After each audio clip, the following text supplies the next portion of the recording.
مرحبا أصدقائي، أخوكم علوش. موضوع اليوم عن القسم والنصيب. موضوعنا يقول شايف من تجيك حبيبتك قبل زفتها وتقول لك حبيبي أنا حروح وحاشتاق لك، بس بداعة دموعي اللي تجي لزفتي أدري تموت بساعتها.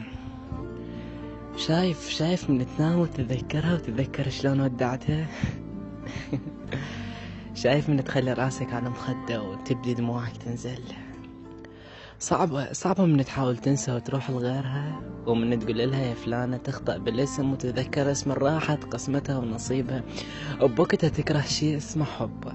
فعلا تكره شيء اسمه حب. كل هذا سهل، بس الصعب من تتصل عليك بعد الزواج بأسبوعين. أبشرك يا فلان الخذاني يموت علي.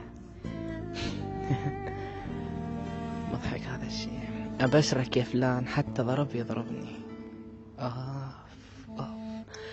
أبشرك يا فلان من يوصلني أشوف عزرائيل بعيوني.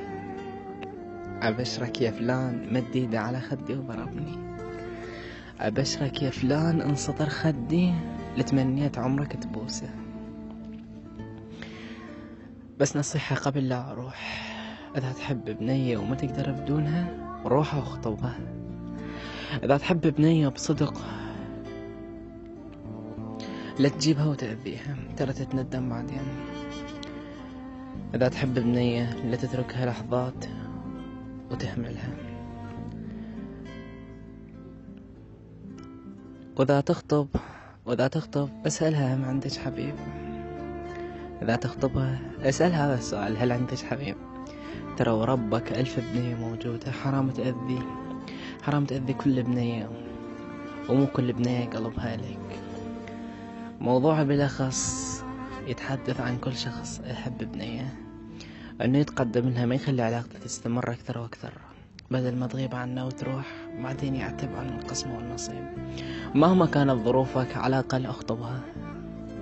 مهما كانت ظروفك أنت اخطبها، تقدم لها، حاول أن تخليها حتى لو حاجز بين أنه السنة تجهز وضعك سنتين مو مشكلة.